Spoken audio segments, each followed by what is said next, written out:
गीता मानव मात्र का धर्मशास्त्र है। महर्षि वेदव्यास।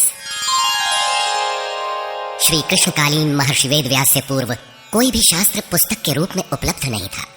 श्रुत ज्ञान की इस परंपरा को तोड़ते हुए उन्होंने 4 वेद, ब्रह्मसूत्र, महाभारत, भागवत एवं गीता जैसे ग्रंथों में पूर्व संचित भौतिक एवं आध्यात्मिक ज्ञान राशि को संकलित कर अंत में स्वयं ही निर्णय दिया कि गीता सुगीता कर्तव्या किमन्यै शास्त्र विस्तरे या स्वयं पद्मनाभस्य मुखपद्माद विनिसृता।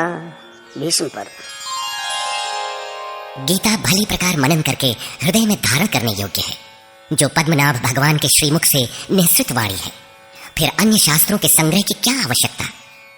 मानव सृष्टि के आदि में भगवान श्री कृष्ण के श्रीमुख से निःसृत अविनाशी योग अर्थात श्रीमद् भगवद गीता, जिसकी विस्तृत व्याख्या वेद और उपनिषद है, विस्मृति आ जाने पर उसी आदि शास्त्र को भगवान श्री कृष्ण ने अर्जुन के प्रति पुनः प्रकाशित किया, जिसकी यथावत व्याख्या यथार्थ गीता है।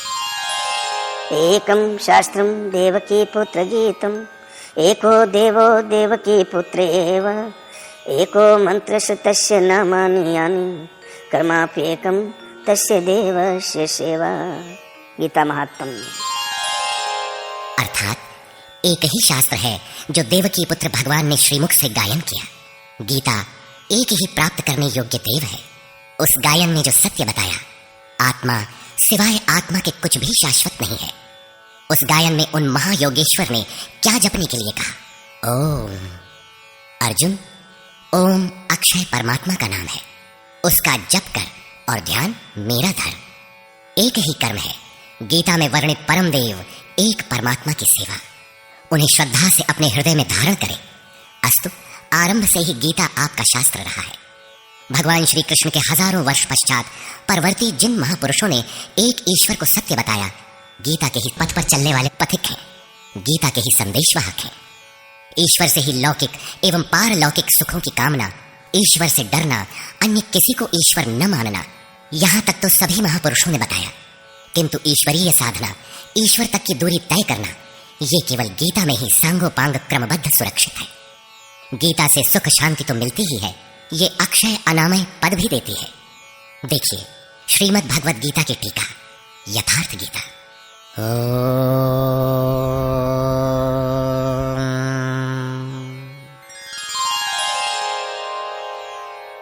धर्म सिद्धांत 1। सभी प्रभु के पुत्र। ममैवांशो जीवलोके जीवभूतः सनातनः मनः षष्ठानीन्द्रियाणि प्रकृतिस्थानि कर्षति। सभी मानव ईश्वर की संतान है, मेरे विशुद्ध अंश है। मानव तन की सार्थकता। किं पुनर्ब्राह्मणा पुण्या भक्ता राजर्षयस्तथा अनित्यमसुखं लोकम् इमं प्राप्य भजस्व माम्। सुख रहित क्षणभंगुर किंतु दुर्लभ मानव तन को पाकर मेरा भजन कर। अर्थात भजन का अधिकार मनुष्य शरीरधारी को है। मनुष्य की केवल 2 जाति। द्वौ भूत सर्गौ लोकेस्मिन् दैव आसुर एव च दैवो विस्तरशः प्रोक्त आसुरं पार्थ मे शृणु। मनुष्य केवल 2 प्रकार के हैं, देवता और असुर। जिसके हृदय में दैवी संपत्ति कार्य करती है वो देवता है, तथा जिसके हृदय में आसुरी संपत्ति कार्य करती है वो असुर है। तीसरी कोई अन्य जाति सृष्टि में नहीं है। हर कामना ईश्वर से सुलभ। त्रैविद्या मां सोमपाः पूतपापाः यज्ञैरिष्ट्वा स्वर्गतिं प्रार्थयन्ते ते पुण्यमासाद्य सुरेन्द्रलोकम् अश्नन्ति दिव्यान् दिवि देवभोगान्। मुझे भजकर लोग स्वर्ग तक की कामना करते हैं, मैं उन्हें देता हूँ। अर्थात सब कुछ एक परमात्मा से सुलभ है। भगवान की शरण से पापों का नाश। अपि चेदसि पापेभ्यः सर्वेभ्यः पापकृत्तमः सर्वं ज्ञानप्लवेनैव वृजिनं संतरिष्यसि। संपूर्ण पापियों से अधिक पाप करने वाला भी ज्ञान रूपी नौका द्वारा निस्संदेह पार हो जाएगा। ज्ञान। अध्यात्मज्ञाननित्यत्वं तत्त्वज्ञानार्थदर्शनम् एतज्ज्ञानमिति प्रोक्तम् अज्ञानं यदतोऽन्यथा। आत्मा के आधिपत्य में आचरण, तत्व के अर्थ रूप मुझ परमात्मा का प्रत्यक्ष दर्शन ज्ञान है, और इसके अतिरिक्त जो कुछ भी है अज्ञान है। अतः ईश्वर की प्रत्यक्ष जानकारी ही ज्ञान है। भजन का अधिकार सबको। अपि चेत् सुदुराचारो भजते मामनन्यभाक् साधुरेव समन्तव्यः सम्यग् व्यवसितो हि सः। क्षिप्रं भवति धर्मात्मा शश्वच्छान्तिं निगच्छति कौन्तेय प्रतिजानीहि न मे भक्तः प्रणश्यति। अत्यंत दुराचारी भी मेरा भजन करके शीघ्र ही धर्मात्मा हो जाता है एवं सदा रहने वाली शाश्वत शांति को प्राप्त कर लेता है। अतः धर्मात्मा वो है जो एक परमात्मा के प्रति समर्पित है, और भजन करने का अधिकार दुराचारी तक को है। भगवत पथ में बीज का नाश नहीं। नेहाभिक्रमनाशोऽस्ति प्रत्यवायो न विद्यते स्वल्पमप्यस्य धर्मस्य त्रायते महतो भयात्। धर्म अर्थात आत्मदर्शन की क्रिया का स्वल्प आचरण भी जन्म मरण के महान भय से उद्धार करने वाला होता है। धर्म अपरिवर्तनशील है।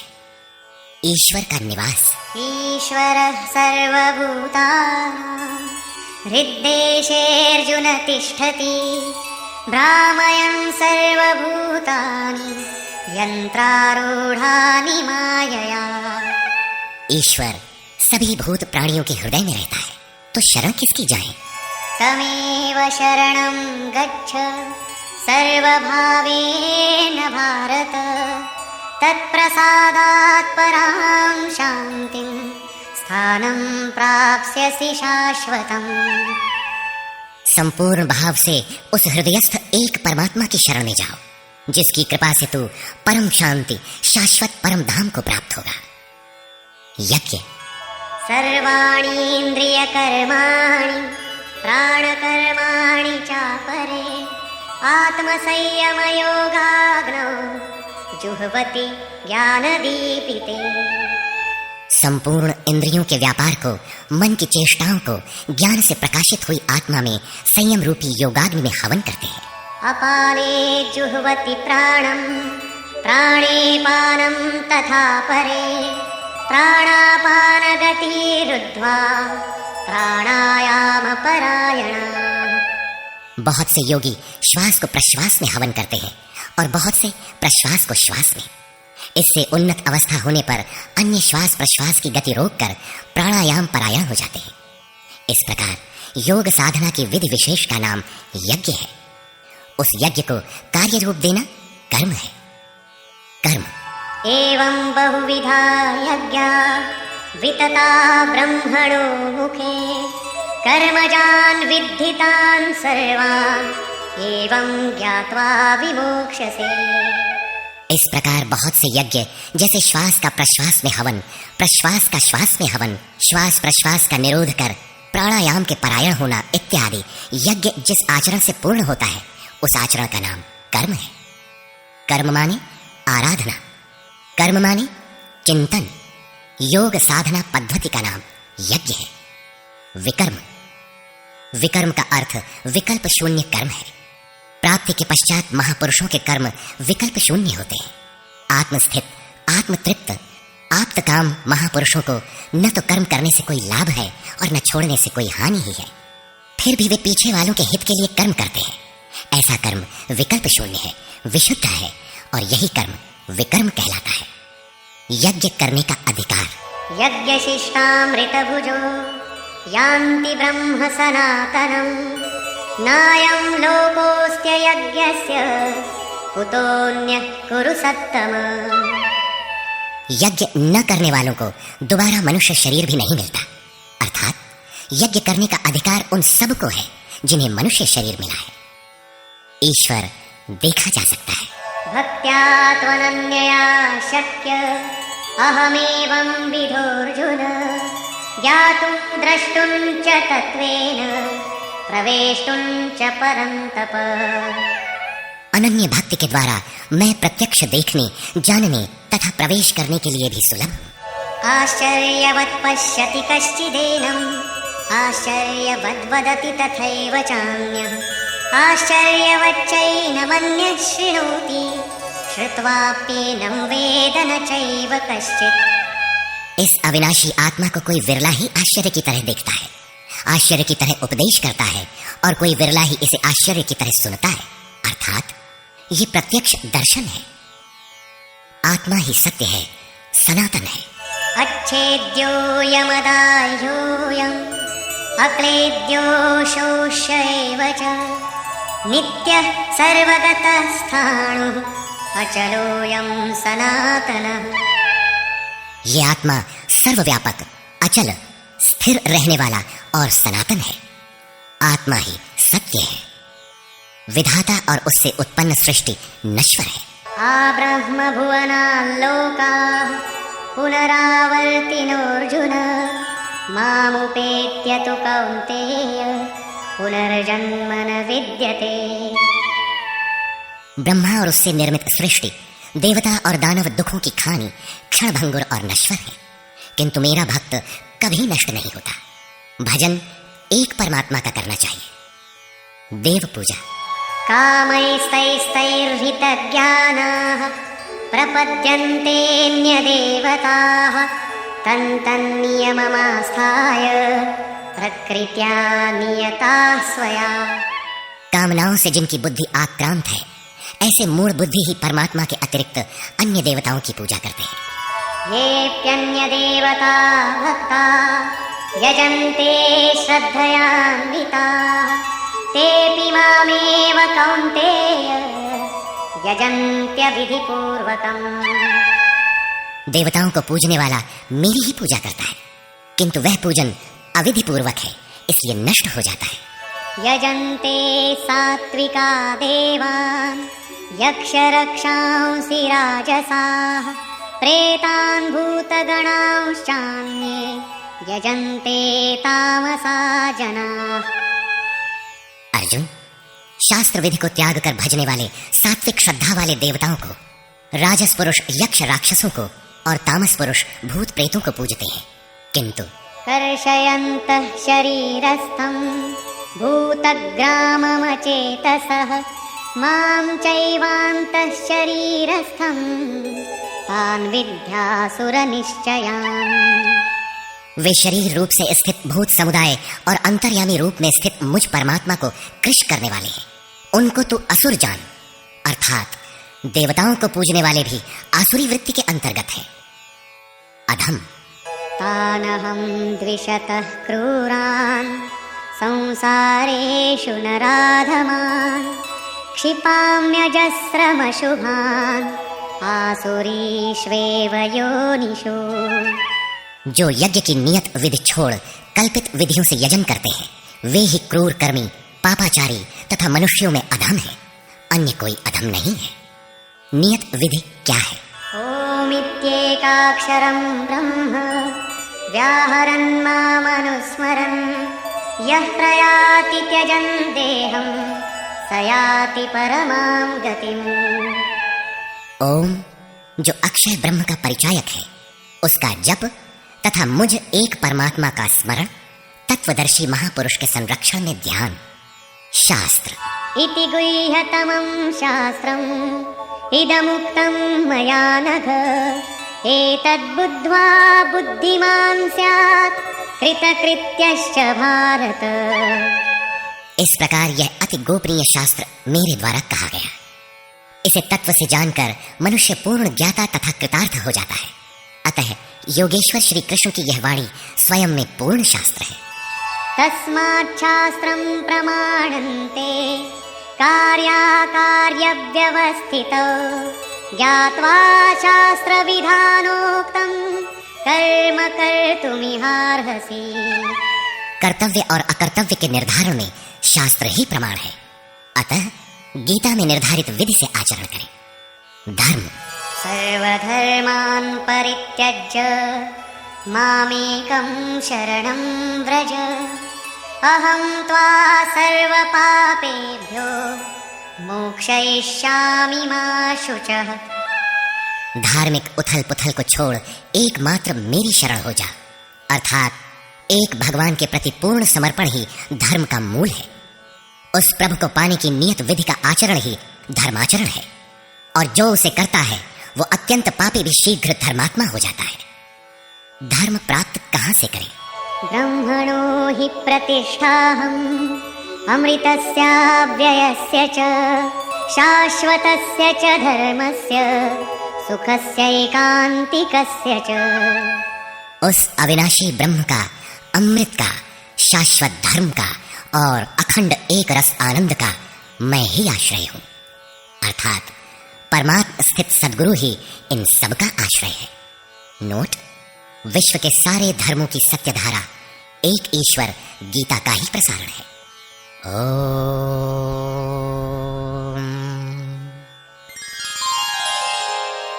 प्राक कथन: वस्तुतः गीता पर टीका लिखने की अब कोई आवश्यकता प्रतीत नहीं होती, क्योंकि इस पर सहस्त्रों टीकाएं लिखी जा चुकी हैं, जिनमें 50 तो केवल संस्कृत में ही है।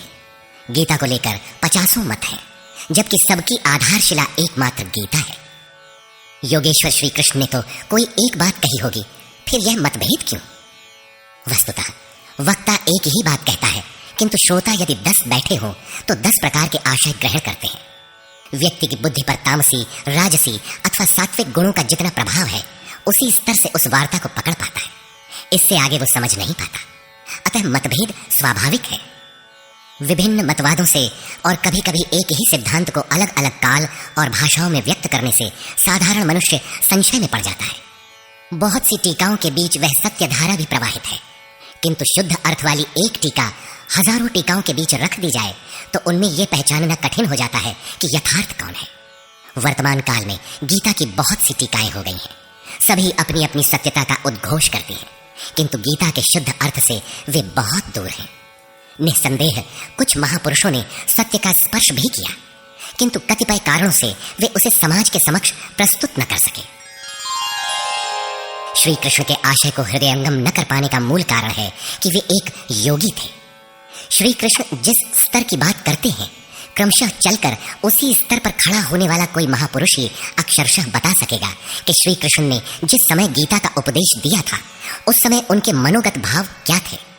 मनोगत समस्त भाव कहने में नहीं आते, कुछ तो कहने में आ पाते हैं, कुछ भाव भंगिमा से व्यक्त होते हैं, और शेष पर्याप्त क्रियात्मक हैं, जिन्हें कोई पथिक चलकर ही जान सकता है। जिस स्तर पर श्री कृष्ण थे, क्रमशः चलकर उसी अवस्था को प्राप्त महापुरुष ही जानता है कि गीता क्या कहती है। वह गीता की पंक्तियां ही नहीं दोहराता, बल्कि उनके भावों को भी दर्शा देता है, क्योंकि जो दृश्य श्री कृष्ण के सामने था वही उस वर्तमान महापुरुष के समक्ष भी है। इसलिए वो देखता है, दिखा देगा, आप में जागृत भी कर देगा, उस पथ पर चला भी देगा।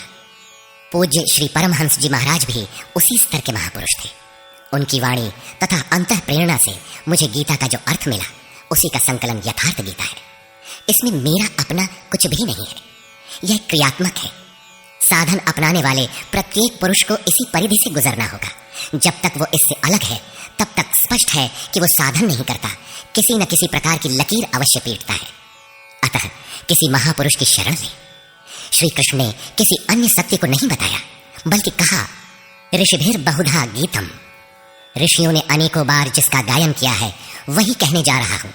उन्होंने यह नहीं कहा कि उस ज्ञान को केवल मैं ही जानता हूं या मैं ही बताऊंगा, बल्कि कहा, किसी तत्वदर्शी के पास जाओ, निष्कपट भाव से सेवा करके उस ज्ञान को प्राप्त करो।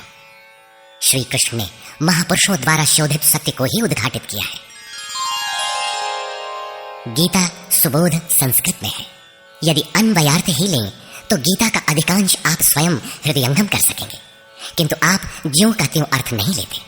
उदाहरण के लिए श्री कृष्ण ने स्पष्ट कहा कि यज्ञ की प्रक्रिया ही कर्म है, फिर भी आप कहते हैं कि खेती करना कर्म है। यज्ञ को स्पष्ट करते हुए उन्होंने बताया कि यज्ञ में बहुत से योगी जन प्राण में अपान को हवन करते हैं, बहुत से अपान में प्राण को हवन करते हैं, बहुत से योगी प्राण अपान दोनों को रोककर प्राणायाम परायण हो जाते हैं, बहुत से योगी इंद्रियों की संपूर्ण प्रवृत्तियों को संयमाग्नि में हवन करते हैं, इस प्रकार श्वास प्रश्वास का चिंतन यज्ञ है, मन सहित इंद्रियों का संयम यज्ञ है। शास्त्रकार ने स्वयं यज्ञ बताया, फिर भी आप कहते हैं कि विष्णु के निमित्त स्वाहा बोलना, अग्नि में जौ तिल घी का हवन करना यज्ञ है। उन योगेश्वर ने ऐसा एक शब्द भी नहीं कहा। क्या कारण है कि आप समझ नहीं पाते? बाल की खाल निकालकर रटने पर भी क्यों वाक्य विन्यास ही आपके हाथ लगता है? आप अपने को यथार्थ जानकारी से शून्य ही क्यों पाते हैं? वस्तुतः मनुष्य जन्म लेकर क्रमशः बड़ा होता है तो पैतृक संपत्ति, घर, दुकान, जमीन जायदाद, पद प्रतिष्ठा, गाय भैंस, यंत्र उपकरण इत्यादि उसे विरासत में मिलती है। ठीक इसी प्रकार उसे कुछ रूढ़ियां, परंपराएं, पूजा पद्धतियां भी विरासत में मिल जाती हैं। 33 करोड़ देवी देवता तो भारत में बहुत पहले गिने गए थे। विश्व में उनके अनगिनत रूप हैं। शिशु ज्यों-ज्यों बड़ा होता है, अपने माता पिता, भाई बहन, पास पड़ोस में इनकी पूजा देखता है। परिवार में प्रचलित पूजा पद्धतियों की अमिट छाप उसके मस्तिष्क पर पड़ जाती है। देवी की पूजा मिली तो जीवन भर देवी देवी रटता है। परिवार में भूत पूजा मिली तो भूत भूत रटता है। कोई शिव तो कोई कृष्ण तो कोई कुछ पकड़े ही रहता है, उन्हें वो छोड़ नहीं सकता। ऐसे भ्रांत पुरुष को गीता जैसा कल्याणकारी शास्त्र मिल भी जाए तो वो उसे नहीं समझ सकता। पैतृक संपदा को कदाचित वो छोड़ भी सकता है, किंतु इन रूढ़ियों और मजहबी पचड़ों को नहीं मिटा सकता। पैतृक संपत्ति को हटाकर आप हजारों मील दूर जा सकते हैं, किंतु दिल दिमाग में अंकित ये रूढ़िगत विचार वहां भी आपका पिंड नहीं छोड़ते।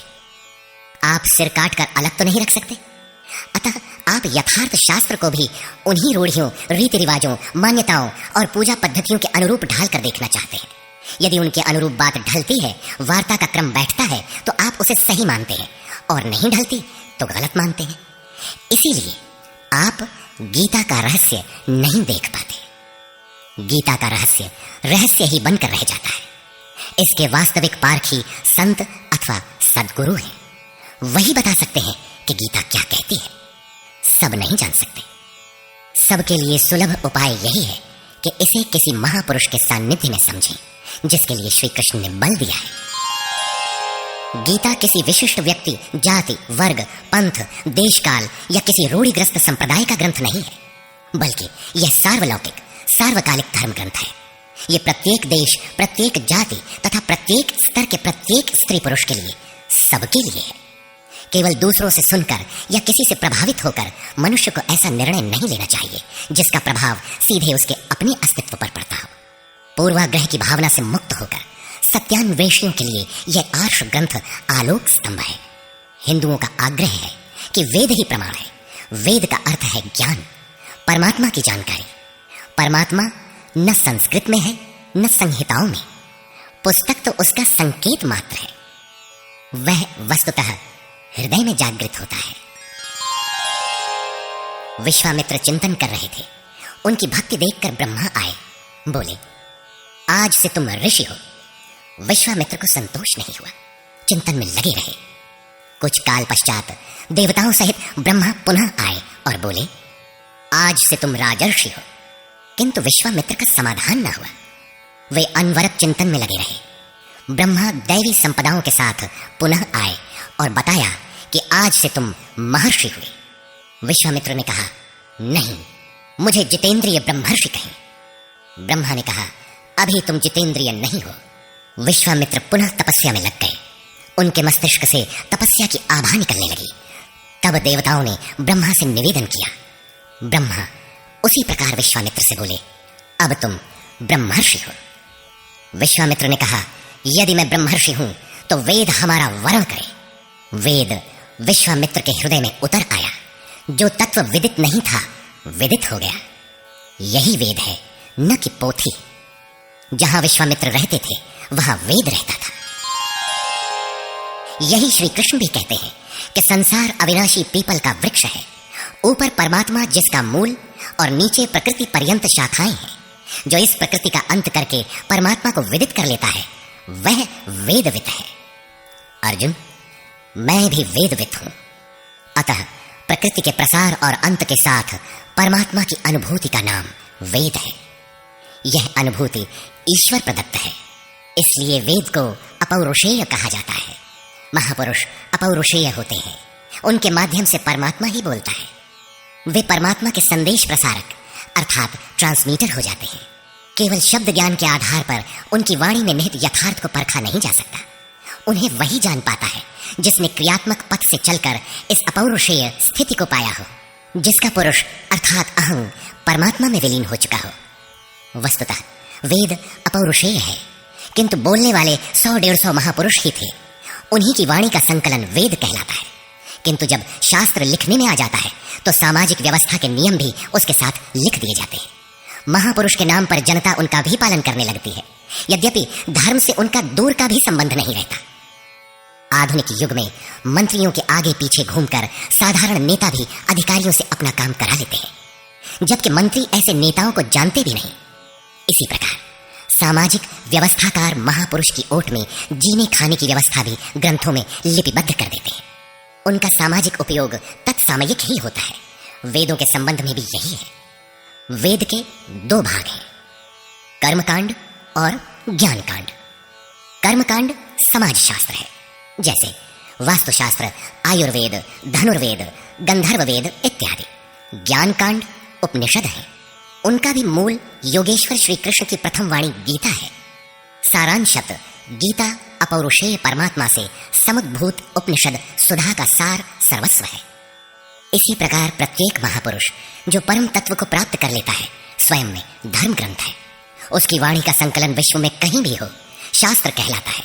किंतु कतिपय धर्मावलंबियों का यह कथन है कि जितना कुरान में लिखा है उतना ही सच है। अब कुरान नहीं उतरेगा। ईसा मसीह पर विश्वास किए बिना स्वर्ग नहीं मिल सकता। वह ईश्वर का इकलौता बेटा था। अब ऐसा महापुरुष नहीं हो सकता। उनकी रूढ़िवादिता है। यदि उसी तत्व को साक्षात कर लिया जाए तो वही बात फिर होगी। गीता सार्वभौम है। धर्म के नाम पर प्रचलित विश्व के समस्त धर्म ग्रंथों में गीता का स्थान अद्वितीय है। यह स्वयं में धर्मशास्त्र ही नहीं बल्कि अन्य धर्म ग्रंथों में निहित सत्य का मानदंड भी है। गीता वह कसौटी है जिस पर प्रत्येक धर्म ग्रंथ में अनुस्यूत सत्य अनावृत हो उठता है, परस्पर विरोधी कथनों का समाधान निकल आता है। प्रत्येक धर्म ग्रंथ में संसार में जीने खाने की कला और कर्म कांडों का बाहुल्य है। जीवन को आकर्षक बनाने के लिए उन्हें करने तथा न करने के रोचक भयानक वर्णनों से धर्म ग्रंथ भरे पड़े हैं। कर्म कांडों की इसी परंपरा को जनता धर्म समझने लगती है। जीवन निर्वाह की कला के लिए निर्मित पूजा पद्धतियों में देश काल और परिस्थितियों के अनुसार परिवर्तन स्वाभाविक है। धर्म के नाम पर समाज में कलह का यही एकमात्र कारण है। गीता इन क्षणिक व्यवस्थाओं से ऊपर उठकर आत्मिक पूर्णता में प्रतिष्ठित करने का क्रियात्मक अनुशीलन है, जिसका एक भी श्लोक भौतिक जीवन यापन के लिए नहीं है। इसका प्रत्येक श्लोक आपसे आंतरिक युद्ध आराधना की मांग करता है। तथाकथित धर्म ग्रंथों की भांति यह आपको स्वर्ग या नर्क के द्वंद्व में फंसाकर नहीं छोड़ता, बल्कि उस अमरत्व की उपलब्धि कराता है जिसके पीछे जन्म मृत्यु का बंधन नहीं रह जाता। प्रत्येक महापुरुष की अपनी शैली और कुछ अपने विशिष्ट शब्द होते हैं। योगेश्वर श्री कृष्ण ने भी गीता में कर्म, यज्ञ, वर्ण, वर्ण संकर, युद्ध, क्षेत्र, ज्ञान इत्यादि शब्दों पर बार बार बल दिया है। इन शब्दों का अपना आशय है और पुनरावृत्ति में भी इनका अपना सौंदर्य है। हिंदी रूपांतरण में इन शब्दों को उसी आशय में लिया गया है तथा आवश्यक स्थलों की व्याख्या भी की गई है। गीता के आकर्षण निम्नलिखित प्रश्न हैं जिनका आशय आधुनिक समाज खो चुका है। वे इस प्रकार हैं जिन्हें यथार्थ गीता में आप पाएंगे। श्री कृष्ण एक योगेश्वर थे। सत्य, आत्मा ही सत्य है। सनातन, आत्मा सनातन है, परमात्मा सनातन है। सनातन धर्म परमात्मा से मिलाने वाली क्रिया है। युद्ध, दैवी एवं आसुरी संपदाओं का संघर्ष युद्ध है। ये अंतःकरण की 2 प्रवृत्तियां हैं। इन दोनों का मिटना परिणाम है। युद्ध स्थान, यह मानव शरीर और मन सहित इंद्रियों का समूह युद्ध स्थल है। ज्ञान, परमात्मा की प्रत्यक्ष जानकारी ज्ञान है। योग, संसार के संयोग वियोग से रहित अव्यक्त ब्रह्म के मिलन का नाम योग है। ज्ञान योग, आराधना ही कर्म है। अपने पर निर्भर होकर कर्म में प्रवृत्त होना ज्ञान योग है। निष्काम कर्म योग, इष्ट पर निर्भर होकर समर्पण के साथ कर्म में प्रवृत्त होना निष्काम कर्म योग है। श्री कृष्ण ने किस सत्य को बताया? श्री कृष्ण ने उसी सत्य को बताया जिसको तत्वदर्शियों ने पहले देख लिया था और आगे भी देखेंगे। यज्ञ, साधना की विधि विशेष का नाम यज्ञ है। कर्म, यज्ञ को कार्य रूप देना ही कर्म है। वर्ण, आराधना की एक ही विधि जिसका नाम कर्म है, जिसको 4 श्रेणियों में बांटा है, वही 4 वर्ण है। ये एक ही साधक का ऊंचा नीचा स्तर है, न कि जाति। वर्ण संकर, परमात्मा पथ से च्युत होना, साधन में भ्रम उत्पन्न हो जाना वर्ण संकर है। मनुष्य की श्रेणी, अंतःकरण के स्वभाव के अनुसार मनुष्य 2 प्रकार का होता है, एक देवताओं जैसा, दूसरा असुरों जैसा। यही मनुष्य की 2 जातियां हैं जो स्वभाव द्वारा निर्धारित हैं, और यह स्वभाव घटता बढ़ता रहता है। देवता, हृदय देश में परम देव परमात्मा का देवत्व अर्जित कराने वाले गुणों का समूह है। वाह्य देवताओं की पूजा कामनाओं से जिनकी बुद्धि आक्रांत है, ऐसे अविवेकी और मूढ़ बुद्धि की देन है। वे मेरे ही पुजारी हैं, किंतु अविधि पूर्वक है। अवतार व्यक्ति के हृदय में होता है, बाहर नहीं। विराट दर्शन, योगी के हृदय में ईश्वर के द्वारा दी गई अनुभूति है। भगवान साधक में दृष्टि बनकर खड़े हों तभी दिखाई पड़ते हैं। पूजनीय देव इष्ट, एकमात्र परात्पर ब्रह्म ही पूजनीय देव है। उसे खोजने का स्थान हृदय देश है। उसकी प्राप्ति का स्रोत उसी अव्यक्त स्वरूप में स्थित प्राप्ति वाले महापुरुष के द्वारा है। अब इनमें से योगेश्वर श्री कृष्ण का स्वरूप समझने के लिए अध्याय 3 तक आपको पढ़ना होगा, और अध्याय 13 तक आप स्पष्ट समझने लगेंगे कि श्री कृष्ण योगी थे। अध्याय 2 से ही सत्य निखर जाएगा। सनातन और सत्य एक दूसरे के पूरक हैं। ये अध्याय 2 से ही स्पष्ट होगा, वैसे पूर्ति पर्यंत चलेगा। युद्ध अध्याय 4 तक स्पष्ट होने लगेगा। 11 तक संशय निर्मूल हो जाएगा। वैसे अध्याय 16 तक देखना चाहिए। युद्ध स्थल के लिए अध्याय 13 बार बार देखें। ज्ञान अध्याय 4 से स्पष्ट होगा, तथा अध्याय 13 में भली प्रकार समझ में आएगा कि प्रत्यक्ष दर्शन का नाम ज्ञान है। योग अध्याय 6 तक आप समझ सकेंगे। वैसे पूर्ति पर्यंत योग के विभिन्न अंशों की परिभाषा है। ज्ञान योग अध्याय 3 से 6 तक स्पष्ट हो जाएगा। आगे देखने की कोई विशेष आवश्यकता नहीं है। निष्काम कर्म योग अध्याय 2 से आरंभ होकर पूर्ति पर्यंत है। यज्ञ आप अध्याय 3 से 4 तक पढ़ें, स्पष्ट हो जाएगा। कर्म का नाम अध्याय 2/39 में प्रथम बार लिया गया है। इसी श्लोक से अध्याय 4 तक पढ़ लें तो स्पष्ट हो जाएगा कि कर्म का अर्थ आराधना भजन क्यों है। अध्याय 16 और 17 यह विचार स्थिर कर देता है कि यही सत्य है। वर्ण संकर अध्याय 3 में और अवतार अध्याय 4 में स्पष्ट हो जाएगा। वर्ण व्यवस्था के लिए अध्याय 18 देखना होगा। वैसे संकेत अध्याय 3 और 4 में भी है। मनुष्य की देवासुर जातियों के लिए अध्याय 16 द्रष्टव्य है। विराट दर्शन अध्याय 10 से 11 तक स्पष्ट हो गया है। अध्याय 7, 9 और 15 में भी इस पर प्रकाश डाला गया है। अध्याय 7, 9 और 17 में बाह्य देवताओं की अस्तित्वहीनता स्पष्ट हो जाती है। परमात्मा के पूजन की स्थली हृदय देश ही है, जिसमें ध्यान, श्वास प्रश्वास के चिंतन इत्यादि की क्रियाएं जो एकांत में बैठकर की जाती हैं। अध्याय 3, 4, 6 और 18 में स्पष्ट है। बहुत सोचने विचारने से क्या प्रयोजन है। यदि अध्याय 6 तक ही अध्ययन कर लें तो भी यथार्थ गीता का मूल आशय आपकी समझ में आ जाएगा। गीता जीविका संग्राम का साधन नहीं, अपितु जीवन संग्राम में शाश्वत विजय का क्रियात्मक प्रशिक्षण है। इसलिए युद्ध ग्रंथ है जो वास्तविक विजय दिलाता है। किंतु गीतोक्त युद्ध तलवार, धनुष, वाण, गदा और फरसे से लड़ा जाने वाला सांसारिक युद्ध नहीं है, और न इन युद्धों में शाश्वत विजय निहित है। ये सत प्रवृत्तियों का संघर्ष है, जिनके रूपकात्मक वर्णन की परंपरा रही है। वेद में इंद्र और वृत्र, विद्या और अविद्या, पुराणों में देवासुर संग्राम, महाकाव्यों में राम और रावण, कौरव एवं पांडवों के संघर्ष को ही गीता में धर्म क्षेत्र और कुरुक्षेत्र, दैवी संपद एवं आसुरी संपद, सजातीय एवं विजातीय, सद्गुण एवं दुर्गुणों का संघर्ष कहा गया है। यह संघर्ष जहां होता है वह स्थान कहां है? गीता का धर्म क्षेत्र और कुरुक्षेत्र भारत का कोई भूखंड नहीं, बल्कि स्वयं गीताकार के शब्दों में इदम शरीरम कौन्तेय क्षेत्रमित्यभिधीयते। कौन्तेय, यह शरीर ही एक क्षेत्र है जिसमें बोया हुआ भला और बुरा बीज संस्कार रूप से सदैव उगता है। 10 इंद्रियां, मन, बुद्धि, चित्त, अहंकार, 5 विकार और 3 गुणों का विकार इस क्षेत्र का विस्तार है। प्रकृति से उत्पन्न इन 3 गुणों से विवश होकर मनुष्य को कर्म करना पड़ता है। वह क्षण मात्र भी कर्म किए बिना नहीं रह सकता। पुनरपि जननम पुनरपि मरणम पुनरपि जननी जठरे शयनम। जन्म जन्मांतरों से करते ही तो बीत रहा है, यही कुरुक्षेत्र है। सदगुरु के माध्यम से साधना के सही दौर में पढ़कर साधक जब परम धर्म परमात्मा की ओर अग्रसर होता है, तब यह क्षेत्र धर्म क्षेत्र बन जाता है। यह शरीर ही क्षेत्र है। इसी शरीर के अंतराल में अंतःकरण की दो प्रवृत्तियां पुरातन हैं, दैवी संपद और आसुरी संपद। दैवी संपद में है पुण्य रूपी पांडु और कर्तव्य रूपी कुंती। पुण्य जागृत होने से पहले मनुष्य जो कुछ भी कर्तव्य समझकर करता है, अपनी समझ से वह कर्तव्य ही करता है, किंतु उससे कर्तव्य होता नहीं, क्योंकि पुण्य के बिना कर्तव्य को समझा ही नहीं जा सकता। कुंती ने पांडु से संबंध होने से पूर्व जो कुछ भी अर्जित किया वह था कर्ण। आजीवन कुंती के पुत्रों से लड़ता रह गया। पांडवों का दुर्धर्ष शत्रु यदि कोई था तो वह था कर्ण। विजातीय कर्म ही कर्ण है, जो बंधनकारी है, जिससे परंपरागत रूढ़ियों का चित्रण होता है। पूजा पद्धतियां पिंड नहीं छोड़ती।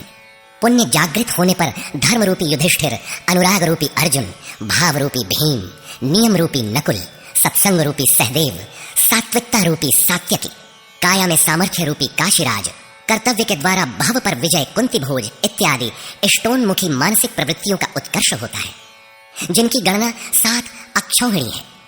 अक्ष दृष्टि को कहते हैं। सत्यमयी दृष्टिकोण से जिसका गठन है वह है दैवी संपद। परम धर्म परमात्मा तक की दूरी तय कराने वाली ये 7 सीढ़ियां, 7 भूमिकाएं हैं, न कि कोई गणना विशेष। वस्तुतः ये प्रवृत्तियां अनंत हैं। दूसरी ओर है कुरुक्षेत्र, जिसमें 10 इंद्रियां और 1 मन, 11 अक्षौहिणी सेना है। मन सहित इंद्रियमयी दृष्टिकोण से जिसका गठन है वह है आसुरी संपद, जिसमें है अज्ञान रूपी धृतराष्ट्र, जो सत्य को जानते हुए भी अंधा बना रहता है। उसकी सहचारिणी है गांधारी, इंद्रिय आधार वाली प्रवृत्ति। इनके साथ हैं मोह रूपी दुर्योधन, दुर्बुद्धि रूपी दुशासन, विजातीय कर्म रूपी कर्ण, भ्रम रूपी भीष्म, द्वैत के आचरण रूपी द्रोणाचार्य, आसक्ति रूपी अश्वत्थामा, विकल्प रूपी विकर्ण, अधूरी साधना में कृपा के आचरण रूपी कृपाचार्य, और इन सब के बीच जीव रूपी विदुर है, जो रहता है अज्ञान में, किंतु दृष्टि सदैव पांडवों पर है। पुण्य से प्रवाहित प्रवृत्ति पर है, क्योंकि आत्मा परमात्मा का शुद्ध अंश है। इस प्रकार आसुरी संपद भी अनंत है। क्षेत्र एक ही है, यह शरीर। इसमें लड़ने वाली प्रवृत्तियां 2 हैं। एक प्रकृति में विश्वास दिलाती है, नीच अधम योनियों का कारण बनती है, तो दूसरी परम पुरुष परमात्मा में विश्वास और प्रवेश दिलाती है। तत्वदर्शी महापुरुष के संरक्षण में क्रमशः साधन करने पर दैवी संपद का उत्कर्ष और आसुरी संपद का सर्वथा शमन हो जाता है। जब कोई विकार ही नहीं रहा, मन का सर्वथा निरोध और निरुद्ध मन का भी विलय हो जाता है, तो दैवी संपद की आवश्यकता समाप्त हो जाती है। अर्जुन ने देखा कि कौरव पक्ष के अनंतर पांडव पक्ष के योद्धा भी योगेश्वर में समाहित हो रहे हैं। पूर्ति के साथ दैवी संपद भी विलीन हो जाती है। अंतिम शाश्वत परिणाम निकल आता है। इसके पश्चात महापुरुष यदि कुछ करता है तो केवल अनुयायियों के मार्गदर्शन के लिए ही करता है। लोक संग्रह की इसी भावना से महापुरुषों ने सूक्ष्म मनोभावों का वर्णन उन्हें ठोस स्थूल रूप देकर किया है। गीता छंदोबद्ध है, व्याकरण सम्मत है, किंतु इसके पात्र प्रतीकात्मक हैं, अमूर्त योग्यताओं के मूर्त रूप मात्र हैं। गीता के आरंभ में 30-40 पात्रों का नाम लिया गया है, जिनमें आधे सजातीय हैं, आधे विजातीय। कुछ पांडव पक्ष के हैं, कुछ कौरव पक्ष के। विश्व रूप दर्शन के समय इनमें से 4-6 नाम पुनः आए हैं, अन्यथा संपूर्ण गीता में इन नामों की चर्चा तक नहीं है। एकमात्र अर्जुन ही ऐसा पात्र है जो आरंभ से अंत तक योगेश्वर के समक्ष है। वह अर्जुन भी केवल योग्यता का प्रतीक है, न कि व्यक्ति विशेष। गीता के आरंभ में अर्जुन सनातन कुल धर्म के लिए विकल है, किंतु योगेश्वर श्री कृष्ण ने इसे अज्ञान बताया और निर्देश दिया कि आत्मा ही सनातन है, शरीर नाशवान है, इसलिए युद्ध कर। इस आदेश से यह स्पष्ट नहीं होता कि अर्जुन कौरवों को ही मारे। पांडव पक्ष के भी शरीरधारी ही तो थे, दोनों ओर संबंधी ही तो थे। संस्कारों पर आधारित शरीर क्या तलवार से काटने पर समाप्त हो सकेगा? जब शरीर नाशवान है, जिसका अस्तित्व है ही नहीं, तो अर्जुन कौन था? श्री कृष्ण किसकी रक्षा में खड़े थे? क्या किसी शरीरधारी की रक्षा में खड़े थे? श्री कृष्ण ने कहा, जो शरीर के लिए परिश्रम करता है वह पापायु मूढ़ बुद्धि पुरुष व्यर्थ ही जीता है। यदि श्री कृष्ण किसी शरीरधारी की रक्षा में खड़े हैं, तब तो वे भी मूढ़ बुद्धि हैं, व्यर्थ ही जीने वाले हैं। वस्तुतः अनुराग ही अर्जुन है। अनुरागी के लिए महापुरुष सदैव खड़े हैं। अर्जुन शिष्य था और श्री कृष्ण एक सद्गुरु थे। विनयावनत होकर उसने कहा, धर्म के मार्ग में मोहित चित्त मैं आपसे पूछता हूं, जो श्रेय अर्थात परम कल्याणकारी हो वह उपदेश मेरे प्रति कहिए। अर्जुन श्रेय चाहता था, प्रेय अर्थात भौतिक पदार्थ नहीं। केवल कहिए ही नहीं, साधिए, संभालिए। मैं आपका शिष्य हूं, आपकी शरण में हूं। इसी प्रकार गीता में स्थान स्थान पर स्पष्ट है कि अर्जुन आर्त अधिकारी है और योगेश्वर श्री कृष्ण एक सद्गुरु हैं। वे सद्गुरु अनुरागी के साथ सदैव रहते हैं, उनका मार्गदर्शन करते हैं। जब भावुकतावश कोई व्यक्ति पूज्य महाराज जी के पास रहने का आग्रह करने लगता है, तब वे कहा करते थे, जाओ, शरीर से कहीं रहो, मन से मेरे पास आते रहो। प्रातः सायं राम शिव ओम किसी 1 2 2.5 अक्षर के नाम का जाप करो और मेरे स्वरूप का हृदय में ध्यान धरो। 1 मिनट भी स्वरूप पकड़ लोगे तो जिसका नाम भजन है वो मैं तुम्हें दूंगा। इससे अधिक पकड़ने लगोगे तो हृदय से रथी बनकर सदैव तुम्हारे साथ रहूंगा। जब सूरत पकड़ में आ जाती है तो इसके बाद महापुरुष इतना ही पास में रहते हैं जितना हाथ, पांव, नाक, कान इत्यादि आपके पास है। आप हजारों किलोमीटर दूर क्यों ना हो, वह सदैव समीप है। मन में विचारों के उठने से भी पहले वे मार्गदर्शन करने लग जाते हैं। अनुरागी के हृदय में वह महापुरुष सदैव आत्मा से अभिन्न होकर जागृत रहते हैं। अर्जुन अनुराग का प्रतीक है। गीता के 11वें अध्याय में योगेश्वर श्री कृष्ण का ऐश्वर्य देखने पर अर्जुन अपनी क्षुद्र त्रुटियों के लिए क्षमा याचना करने लगा। श्री कृष्ण ने क्षमा किया और याचना के अनुरूप सौम्य स्वरूप में आकर कहा, अर्जुन, मेरे स्वरूप को न पहले किसी ने देखा है और न भविष्य में कोई देख सकेगा। तब तो गीता हम लोगों के लिए व्यर्थ है, क्योंकि उस दर्शन की योग्यताएं अर्जुन तक सीमित रह गईं। जबकि उसी समय संजय देख रहा था। पहले भी उन्होंने कहा, बहुत से योगी जन ज्ञान रूपी तप से पवित्र होकर मेरे साक्षात स्वरूप को प्राप्त कर चुके हैं। अंततः वे महापुरुष कहना क्या चाहते हैं? वस्तुतः अनुराग ही अर्जुन है, जो आपके हृदय की भावना विशेष है। अनुराग विहीन पुरुष न कभी पूर्व में देख सका है और न ही अनुराग विहीन पुरुष भविष्य में कभी देख सकेगा। मिले ही न रघुपति बिनु अनुरागा, किए जोग तब ज्ञान बिरागा। अतः अर्जुन एक प्रतीक है। यदि प्रतीक नहीं है तो गीता का पीछा छोड़ दें। गीता आपके लिए नहीं है, क्योंकि उस दर्शन की योग्यता अर्जुन तक ही सीमित रह गई। अध्याय के अंत में योगेश्वर निर्णय देते हैं, अर्जुन, अनन्य भक्ति और श्रद्धा द्वारा मैं इस प्रकार प्रत्यक्ष देखने के लिए, अर्थात जैसा तूने देखा, तत्व से स्पष्ट जानने के लिए और प्रवेश करने के लिए भी सुलभ हूं। अनन्य भक्ति अनुराग का ही दूसरा रूप है और यही अर्जुन का स्वरूप भी है। अर्जुन पथिक का प्रतीक है। इस प्रकार गीता के पात्र प्रतीकात्मक हैं, यथा स्थान उनका संकेत है। रहे हो कोई ऐतिहासिक श्री कृष्ण और अर्जुन, निश्चय ही हुआ हो कोई विश्व युद्ध, किंतु गीता में भौतिक युद्ध का चित्रण कदापि नहीं है। उस ऐतिहासिक युद्ध के मुहाने पर घबराया तो था अर्जुन, न कि सेना। सेना तो लड़ने को तैयार खड़ी थी। क्या गीता का उपदेश देकर श्री कृष्ण ने सव्यसाची अर्जुन को सेना की योग्यता का बनाया? वस्तुतः साधन लिखने में नहीं आता, सब कुछ पढ़ लेने के बाद भी चलना शेष ही रहता है। यही प्रेरणा यथार्थ गीता है।